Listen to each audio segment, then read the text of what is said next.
അപ്പോ ജഗ്ഗുവിന് അവന്റെ പിന്നിൽ ഒരു ഗൂഢസംഘം പ്രവർത്തിക്കുന്നുണ്ടെന്നാണോ വേണി പറയുന്നത്? അതെ, എന്ത് ചെയ്യാനും മടിയില്ലാത്തൊരു സംഘം. ഈ കാട്ടിലെ കൊള്ളരുതായ്മകൾക്കൊക്കെ പിന്നിൽ അവരുണ്ട്. ഒരു പെണ്ണിന് ഒറ്റയ്ക്ക് ഈ കാട്ടിലൂടെ നടക്കാനുള്ള സ്വാതന്ത്ര്യം പോലില്ല.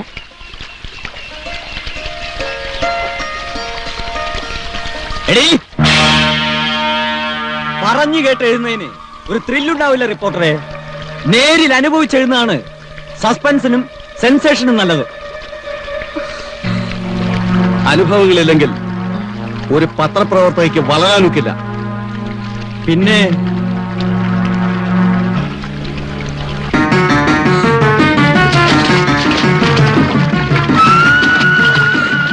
നീയൊക്കെയാണ് ഇവർക്ക് ജഗ്ഗുവിനെ കുറിച്ച് പറഞ്ഞു കൊടുക്കുന്നല്ലേ?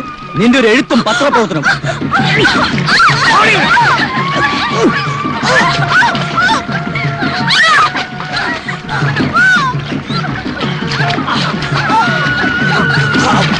അണ്ണാ, നമ്മൾ എത്ര കാലം എന്ന് വെച്ചാ ഈ കാട്ടിലിങ്ങനെ? കുഞ്ഞെ, ഓരോരുത്തരുടെ തലയിൽ ഓരോന്ന് എഴുതിയിട്ടുണ്ട്. എന്റെ തലയിൽ എഴുതിയിട്ടുണ്ട്, ഇത്ര കാലം മുതൽ ഇത്ര കാലം വരെ നീ കാട്ടിൽ പോയി ദൈവമായിട്ട് കഴിയണമെന്ന്. ഒരു ദിവസം പിടിക്കപ്പെടും. അയ്യോ, അപ്പൊ സർപ്പദംശമോ മൂഷിക പ്രയോഗമോ അതൊക്കെ അവരുടെ സൗകര്യത്തിന് വിടാം. നോക്കി, ഒരു സീൻ കാണാനുള്ള സുവർണാവസരം.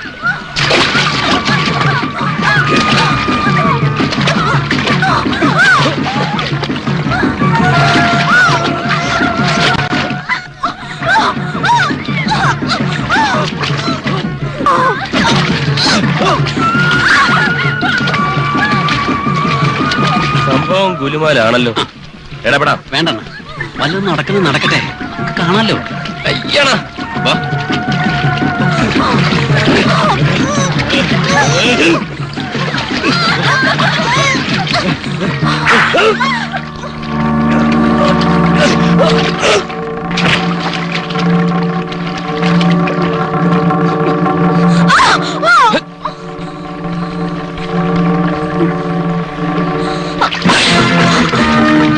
പോയി റെസ്റ്റ് എടുക്കൂ മകളെ.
അയ്യോ, ഇനി ഞങ്ങൾ ഒന്നും ചെയ്യല്ലേ, ഞങ്ങൾ പൊയ്ക്കോളാം.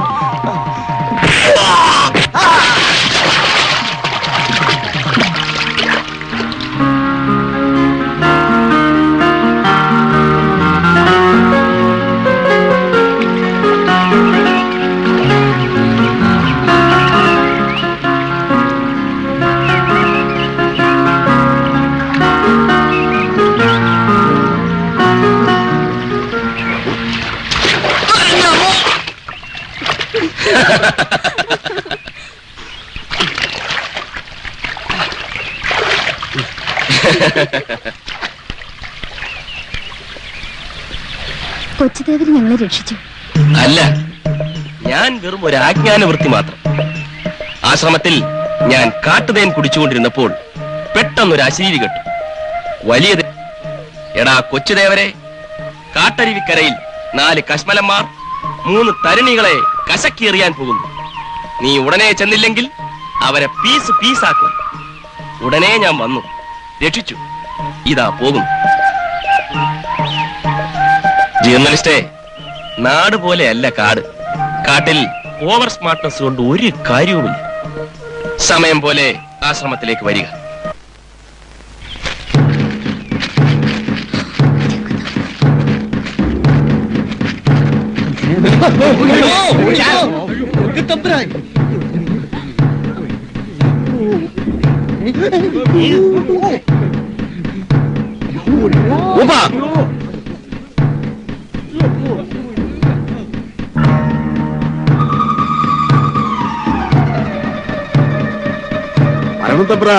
വല്ലപ്പോഴും പാവം മൂപ്പനെ ഓർക്കുന്ന ഒരു സന്തോഷാന്ന്. ചിലരെല്ലാം പൂസാങ്കി വന്നിരിക്കുന്നു കേൾവിപ്പെട്ടെ. ഒരു 10 നിരവരും കൊച്ചുദേവരും അവരെ ദേവര് പറഞ്ഞേച്ചാന്നേ. ആരാ എന്താണെന്നൊക്കെ അറിയാതെ വഴിയെ പോകുന്നതിനൊക്കെ പിടിച്ച് ദൈവങ്ങളൊക്കെ തനിക്കെന്താണ് പ്രാന്തുണ്ടോ കളവാ? ഇല്ലേ, പക്ഷേ ദേവരുടെ അരുളപ്പാട് അനുസരിച്ചേ പറ്റൂ. ഉന്നാലെ മുടിയല്ല എന്നാ ചെയ്യണമെന്ന് എനിക്ക് തരും. എവിടെയാണ് ഈ തേവരൻ തമ്പരാട്ടിയൊക്കെ താമസിപ്പിച്ചിരിക്കുന്നത്? അത് അത് അയ്യോ തമ്പ്രാ, അയ്യോ എങ്കടാ അവങ്ങളെ മറച്ചു വെച്ചിരിക്കെ? ചൊല്ല്. കൊച്ചു തമ്പുരാട്ടി ഈ കുടിയിലുണ്ട്. കൊച്ചുദേവര് അങ്ങ് ദൂരെയാ. അയ്യോ വാങ്ങടാ.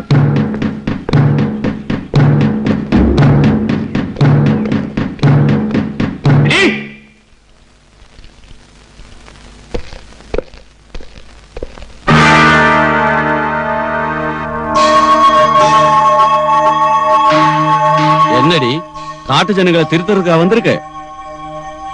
நீ உன்னோட கொச்சு தேவன்.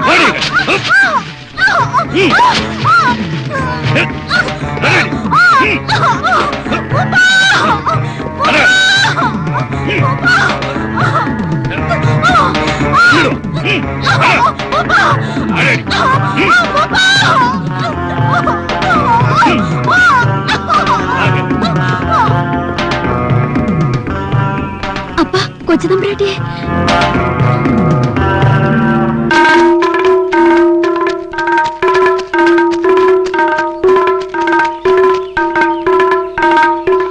കൊച്ചുദേവരെ. എന്താ വേണി? സുനിത്തമ്പരാട്ടിയെ ജഗ്ഗും കൂട്ടരും പിടിച്ചോണ്ട് പോയി.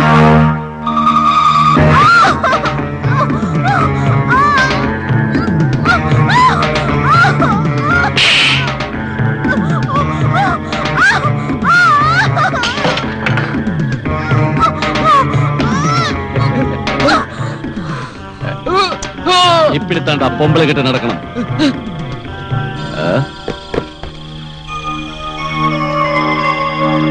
ஒரு பேப்பர் ரிப்போர்ட்டரை எப்படி சமாளிக்கணும்னு எனக்கு தெரியாது. ஆனா ஒரு பொண்ணை எப்படி சமாளிக்கணும்னு எனக்கு நல்லா தெரியும். அதை எப்படி நீ புரிஞ்சுக்கணும். நான் இப்போ உன்னை செய்ய போறது நாளைக்கும் பேப்பர்ல கண்டிப்பா வந்து ஆகணும்.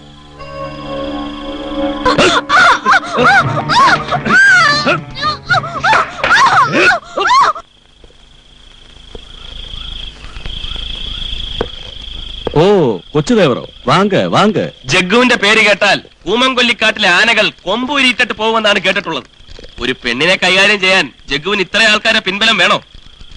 இந்த பொண்ணை காப்பாத்துறதுக்கு கொச்சுதேவருங்க வரும்னு எனக்கு நல்லா தெரியும்.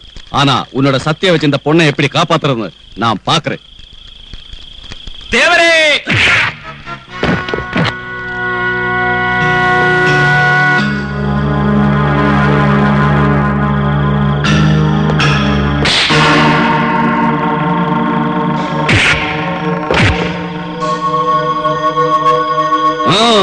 யாரும் வர வேணாம், நானே பாத்துக்கிறேன்.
വിറ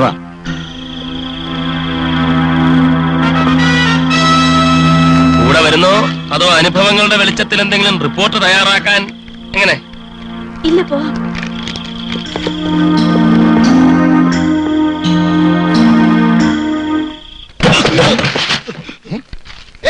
അയ്യോ, എന്തായത്? നിങ്ങൾ എന്തായി ചെയ്തിരിക്കുന്നത്? കണ്ടില്ലേ ഇവനെ ലോക്കപ്പ് ചെയ്യണം. അത് പറയാൻ നിങ്ങളാരാ? ഇതൊരു സർക്കാർ ഓഫീസാണ്. നോക്കി നിൽക്കാതെ കെട്ടഴിച്ചു വിടാ. തൊട്ടുപോകരുത്. അഴിക്കാനല്ല കെട്ടിയത്. നിങ്ങൾക്ക് ഞാൻ ആരാണെന്നല്ലേ അറിയേണ്ടത്. ഞാൻ വിനോദ് കുമാർ, ഈ ഫോറസ്റ്റിലെ റേഞ്ചർ. ഇന്നു മുതൽ ചാർജ് എടുക്കും.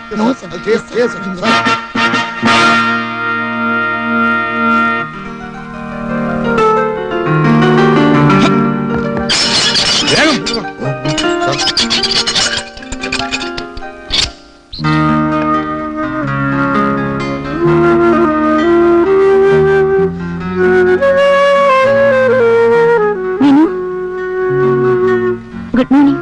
Good morning. Coffee. Thank you journalist.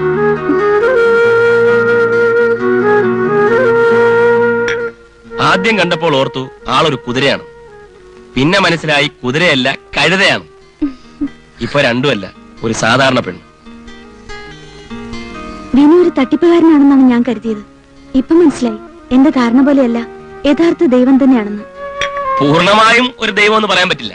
പാതി ദൈവം, കൊച്ചു ദേവര്. അതായത് നമ്മൾ ഈ കുട്ടി ദൈവങ്ങൾ എന്നൊക്കെ പറയില്ലേ, അതുപോലെ. ഞാൻ കുടിയിലേക്ക് പോകുന്നു. വിനു ഉണർന്നിട്ട് പോകാമെന്ന് കരുതി. ഞാൻ വരട്ടെ. ആ സുനു, ഇനി സുനു ആ കുടിലിൽ ഒറ്റയ്ക്ക് താമസിക്കുന്ന സുരക്ഷിതമാണെന്ന് എനിക്ക് തോന്നുന്നില്ല. സുനുവിന് വിരോധമില്ലെങ്കിൽ ജോലി തീരുന്നവരെ എന്നോടൊപ്പം ഈ ക്വാർട്ടേഴ്സിൽ താമസിക്കാം.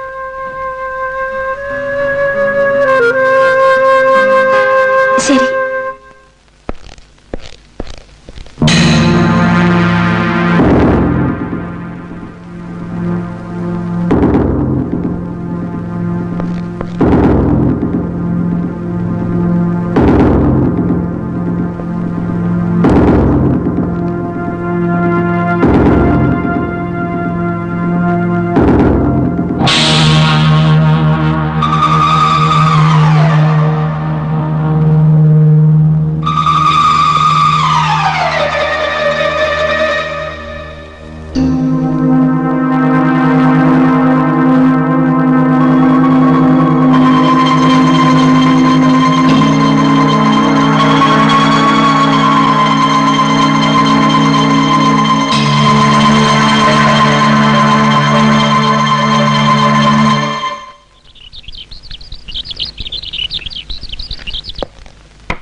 രാജിക്കത്താണല്ലേ?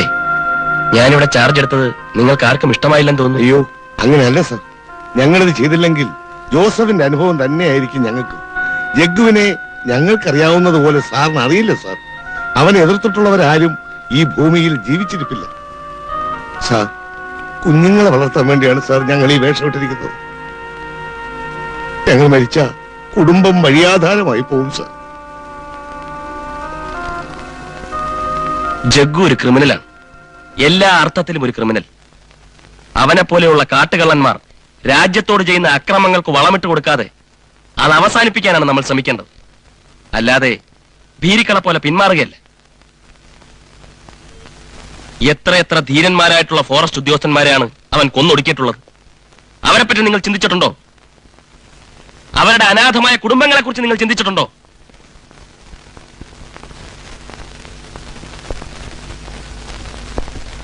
ജോസഫിനുണ്ടായ അനുഭവം ഇനി ഒരു ഫോറസ്റ്റ് ഉദ്യോഗസ്ഥനും ഉണ്ടാകരുത്.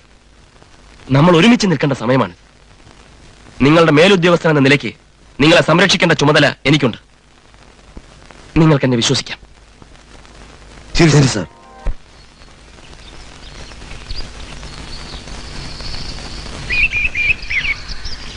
സുനു, ഒരു കാര്യം ചോദിച്ചാൽ സത്യം പറയുമോ? സുനു എന്ന പത്രപ്രവർത്തക ഒരു റിപ്പോർട്ട് എഴുതാൻ മാത്രമായി വളരെയേറെ അപകടം നിറഞ്ഞ ഈ വനത്തിൽ താമസിക്കുന്നുവെന്ന് ആരൊക്കെ വിശ്വസിച്ചാലും ഞാൻ വിശ്വസിക്കില്ല. ശരിയല്ലേ? സുനു വനത്തിലെത്തിയ നാൾ മുതൽ ഞാൻ ശ്രദ്ധിക്കുന്നുണ്ടായിരുന്നു. ഒരുപക്ഷെ ശ്രദ്ധിക്കേണ്ടത് എന്റെ ആവശ്യവുമായിരുന്നു. അച്ഛന്റെ പ്രത്യേക നിർദ്ദേശം. അച്ഛന്റെ? അതെ, സുനുവിന്റെ മാനേജിംഗ് ഡയറക്ടറല്ലേ മാധവ മേനോൻ, അദ്ദേഹത്തിന്റെ ഏകപുത്രൻ. ആ പുത്രനാണ് ഈ പുത്രൻ. പത്ര ഓഫീസിൽ സുനന്ദ എന്നൊരു റിപ്പോർട്ടർ ഉള്ളതായിട്ടറിയാം. തമ്മിൽ കണ്ടിട്ടില്ലല്ലോ. ഞാൻ ഈ ജോലി സ്വീകരിച്ചതിൽ അച്ഛന് അശേഷം താല്പര്യമില്ല. ഏകപുത്രനല്ലേ. ഈ അപകടം പിടിച്ച ജോലി കളഞ്ഞ് അച്ഛനെ സഹായിക്കാൻ പലപ്പോഴും എന്നെ നിർബന്ധിച്ചിട്ടുണ്ട്. എന്തോ വനം, ആദിവാസി, ലൈഫ് ആൻഡ് ഡെത്ത് ഗെയിംസ്, ഇതൊക്കെ എന്റെ രക്തത്തിൽ അലിഞ്ഞുപോയി. എനിക്കിതൊക്കെ ഒരു ത്രില്ല. മേനോൻ സാറ് എന്റെ കാര്യം പറഞ്ഞോ? പറഞ്ഞോന്നോ? സുനന്ദയെ അയക്കുന്നു, ശരീരത്തിൽ ഒരു മുള്ളു പോലും കൊള്ളാതെ നോക്കിക്കൊള്ളാം എന്നേ പറഞ്ഞുള്ളൂ. ഞാനത് പാലിച്ചില്ലേ? ഇല്ലേ? അതെ. ഞാനെപ്പോഴും ഒരു നിഴൽ പോലെ സുനുവിനെ പിന്തുടരുന്നുണ്ടായിരുന്നു. കാരണം ഈ വനം എന്താണെന്ന് എനിക്കറിയാം. ഇവിടുത്തെ കാട്ടുകള്ളന്മാരെ കുറിച്ച് എന്റെ ഡിപ്പാർട്ട്മെന്റിന് അവരുടെ ഒരു സങ്കേതം പോലും ഇന്നേവരെ കണ്ടുപിടിക്കാൻ കഴിയത്തില്ല. കാട്ടുകള്ളന്മാരെ ഭയന്ന് കഴിയുന്ന ആദിവാസികളിൽ കൂടി മാത്രമേ ജഗ്ഗുവിനെയും കൂട്ടരെയും കുറിച്ച് എന്തെങ്കിലും വിവരം കിട്ടൂ എന്ന് ഞാൻ മനസ്സിലാക്കി. എന്റെ ഉദ്ദേശം തെറ്റിയില്ല. അവരെന്നെ ദൈവത്തെ പോലെ കരുതി. പോലെയല്ല, ദൈവമായിട്ട് തന്നെ. ആ, എന്നെ കുറിച്ചുള്ള ഒരു എക്സ്ട്രാ കിട്ടിയല്ലോ. ഒരു റേഞ്ചർ എന്ന നിലയ്ക്കോ എന്റെ അച്ഛന്റെ പത്രത്തിലെ റിപ്പോർട്ടർ എന്ന നിലയ്ക്കോ അല്ല, ആസ് എ ഫ്രണ്ട് ഞാൻ ചോദിക്കുന്നു, സുനു എന്തിനാണ് ഇവിടെ വന്നത്? പറയൂ. ഞാനിവിടെ വന്നത് വെറും ഒരു ഫീച്ചർ എഴുതാൻ മാത്രമല്ല. എനിക്കവരെ ഒന്നുകൂടി കാണണം. ഇനി കുറച്ച് കാര്യങ്ങൾ ചെയ്തു തീർക്കാനുണ്ട്. അത് പൂർത്തിയായി ഞാൻ മടങ്ങും. ആരെക്കുറിച്ചാണ് സുനു പറയുന്നത്? അവരെ കുറിച്ച്, എന്റെ ചേട്ടന് നിർദ്ദയം കൊന്ന കാപാലികന്മാരെ കുറിച്ച്, ആ കാട്ടുകള്ളന്മാരെ കുറിച്ച്.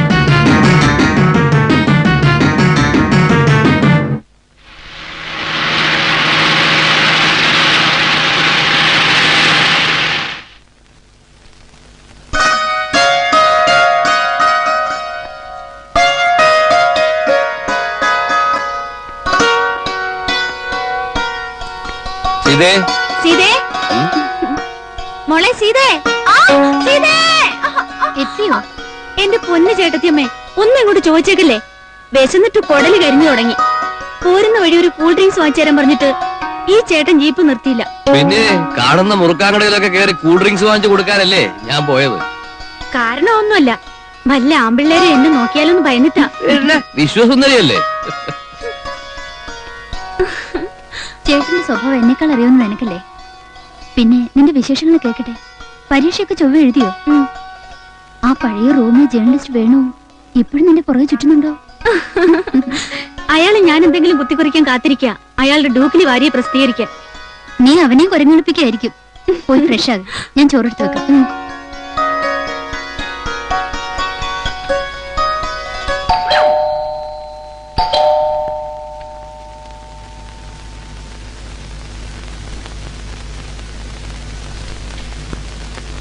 ചേട്ടനുണ്ടോ മോളെ? ഇല്ല, ഉണ്ണാൻ പോകുന്നേ ഉള്ളൂ. സ്ഥലത്തുണ്ടോന്നാ ചോദിച്ചത്. ഉണ്ട്, ഇപ്പൊ വിളിക്കാം. സാർ അകത്തേക്കിരിക്കെ. ആ,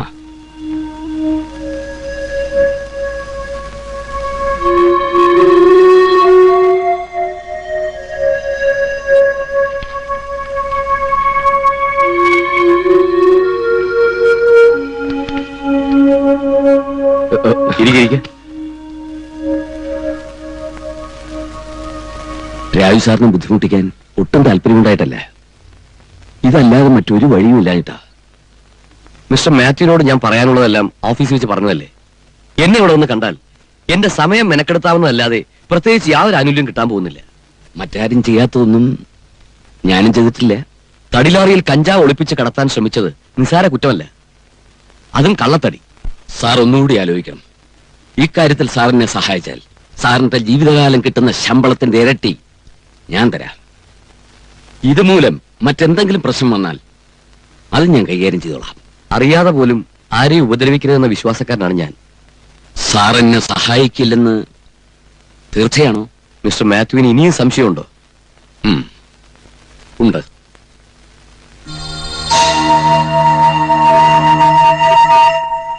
സാർ എഴുതിയ മഹസർ സ്വയം തിരുത്തിയില്ലെങ്കിൽ അത് തിരുത്തിക്കാൻ എനിക്കറിയാം.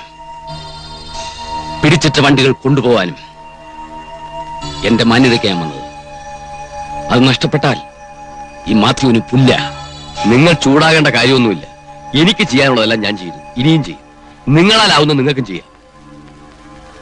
എന്റെ വഴി നോക്കാൻ എനിക്കറിയാം.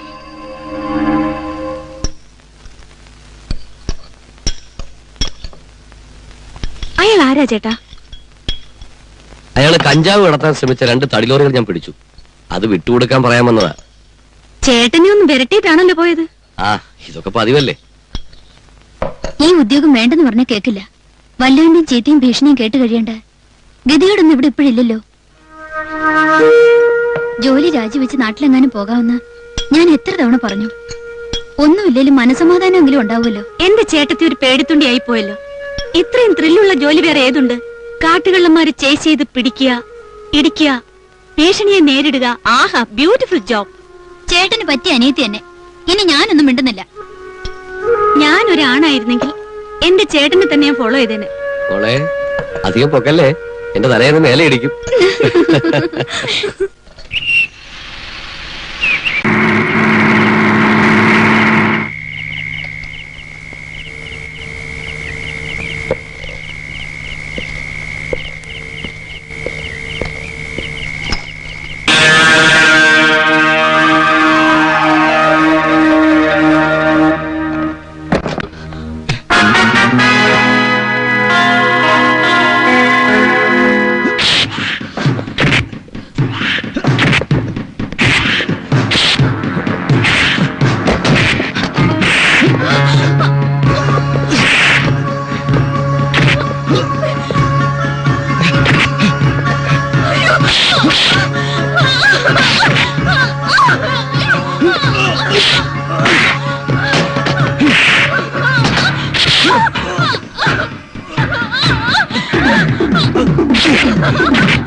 കാർഗോടകൻ മാത്യുവിന് എന്ത് ചെയ്യാൻ കഴിയുമെന്ന് നിനക്കിപ്പോ മനസ്സിലായല്ലോ. ഇനിയും ചിലതുകൂടി നിനക്ക് മനസ്സിലാക്കി തരാം.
ശപഥം ചെയ്ത കാര്യം പൂർത്തിയാക്കാതെ എനിക്ക് എങ്ങനെ ഇവിടെ നിന്ന് തിരിച്ചു പോകാൻ കഴിയും? അതിനുവേണ്ടി മാത്രം ഞാൻ സ്പെഷ്യൽ റിപ്പോർട്ടിംഗ് എന്ന് പറഞ്ഞ് വിനയന്റെ അച്ഛനോട് നിർബന്ധിച്ച് അനുവാദം വാങ്ങിയത്. നമ്മുടെ രണ്ടുപേരെയും ലക്ഷ്യം ഒന്ന് തന്നെ. ഇനിയുള്ള യാത്ര നമുക്ക് ഒരുമിച്ചാക്കിയാലോ?